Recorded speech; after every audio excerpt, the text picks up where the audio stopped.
In 1982, my life was somewhat in a transition in terms of careers particularly. I had been in Victoria the previous 2 years, but during the 70s I worked for the Methodist Church, and then in 1977 the Uniting Church was formed, and it played a significant role in various parts of Australia on questions of racism and so on. I'd been in the thick of the action protesting about the Bjelke-Petersen's governments during the 1970s. But when I returned in 1982, the Quakers, or Religious Society of Friends they're also known, a small Christian group but nevertheless a very active group on social issues, invited me to take up a part-time role as their race relations project officer, and that was particularly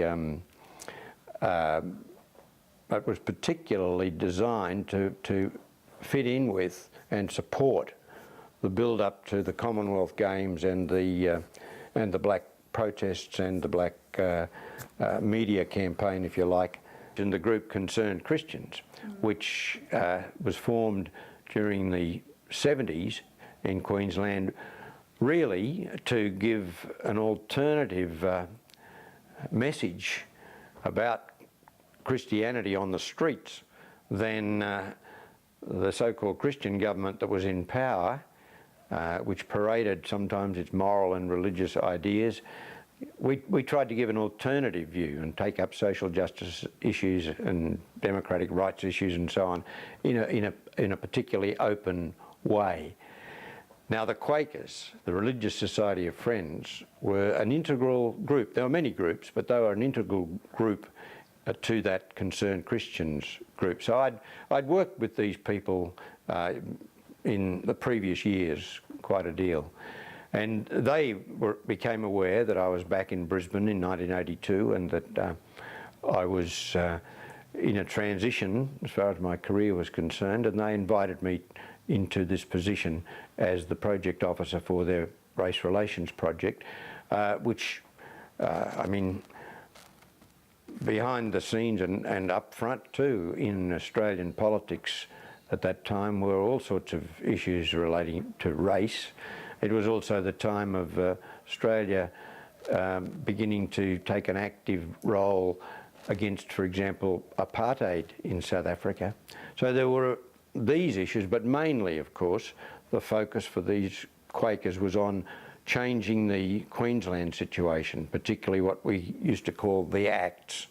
In Queensland, the background to 1982 and the Commonwealth Games was almost a decade or more than a decade of intense struggle around certain political issues that were impinging wickedly on the rights of Aboriginal people, because and they were summed up in legislation which we used to speak of as the Acts, and the Acts gave absolute power to the director of the Department of Aboriginal and Islander, I think they called it advancement, and Patrick Kaloran was the head of that department, had been for decades.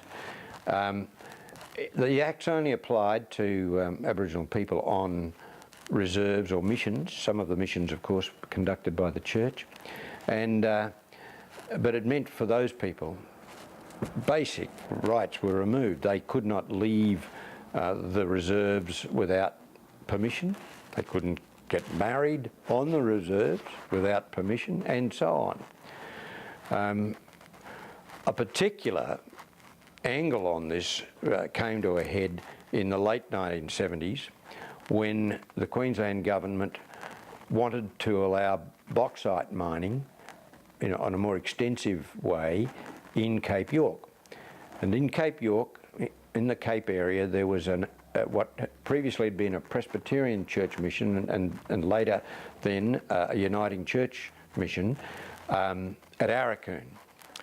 And also there was a community on Mornington Island that was run as a church mission under the Acts. Now, the young church, and I call it young because in 1977 it was that the Uniting Church was born or created, or an amalgamation of others.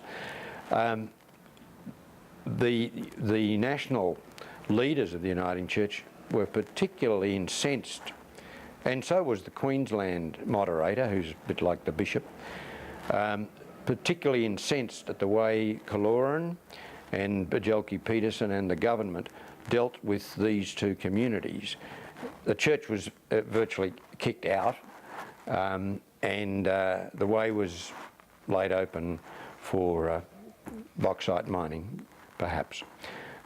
And the people were treated as, you know, they had no right to any opinion. So there was a big standoff between federal government and Queensland government in the late 1970s around these issues, and between the church and the state.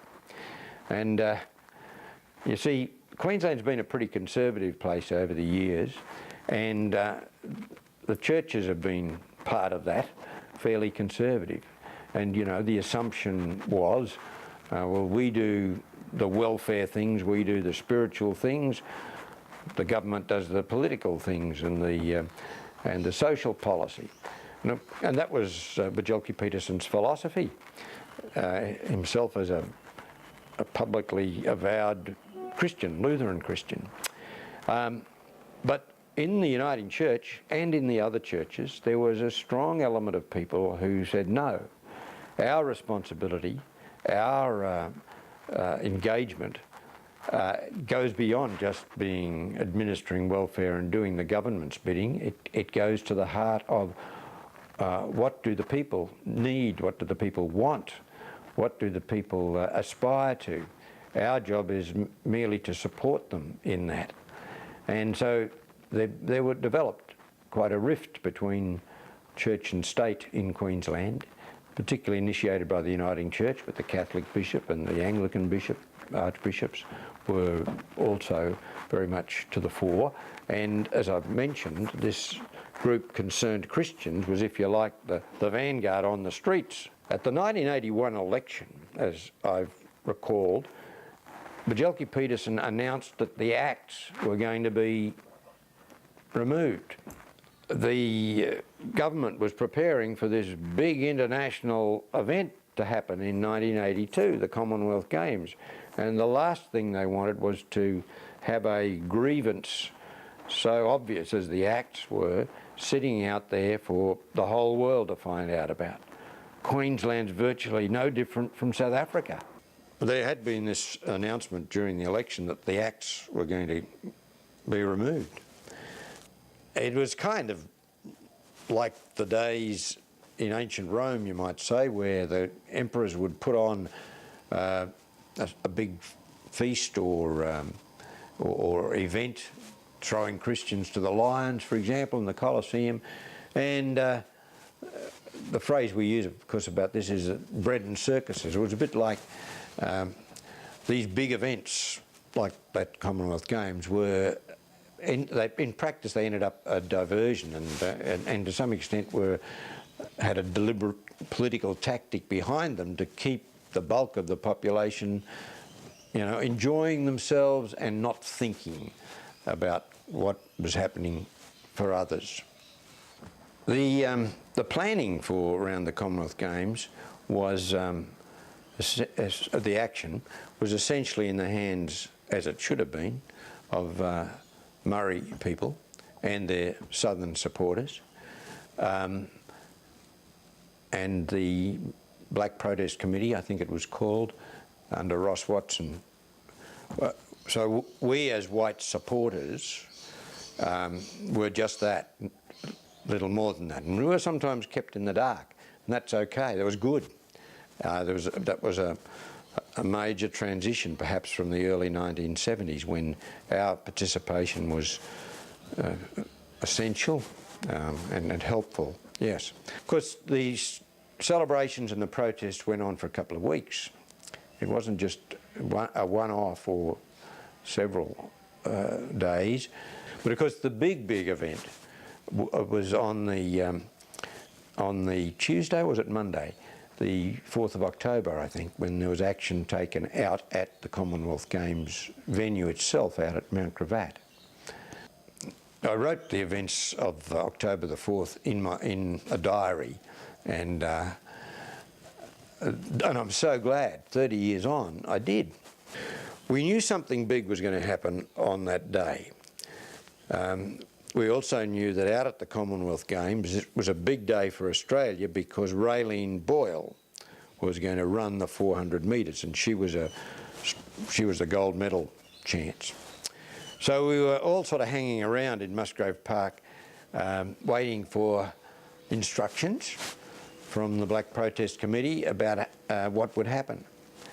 And it was early afternoon when Ross Watson announced, look, sorry we've kept you waiting, but we had to do this because we had to wait until a small company of our group had found their way into the arena, into the crowd, with a black flag, with the Aboriginal flag, and they're there now.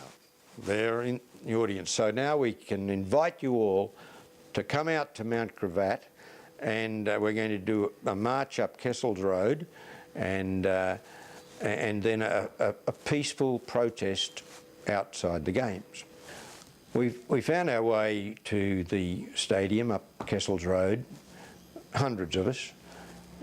People were sort of milling around. Some tried to go into the Games but were refused. And then the police started to arrive. They realised that this was something happening. I hadn't intended to get arrested that day, but when I saw other people I respected, I sat down and I was in the line. Policeman got me by the arm, you're under arrest.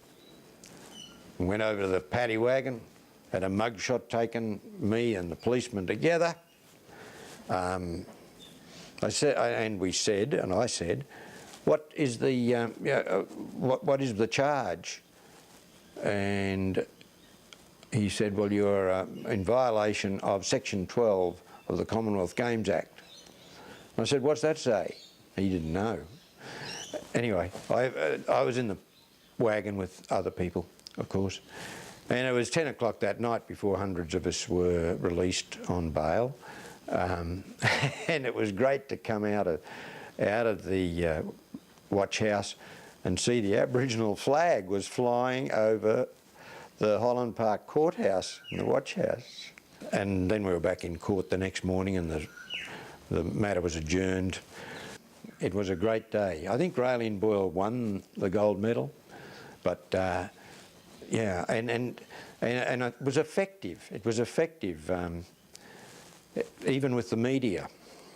In fact, the whole protest, when I look back at things I wrote at the time, I surprised myself a little, but how obvious it was that the media was almost an ally.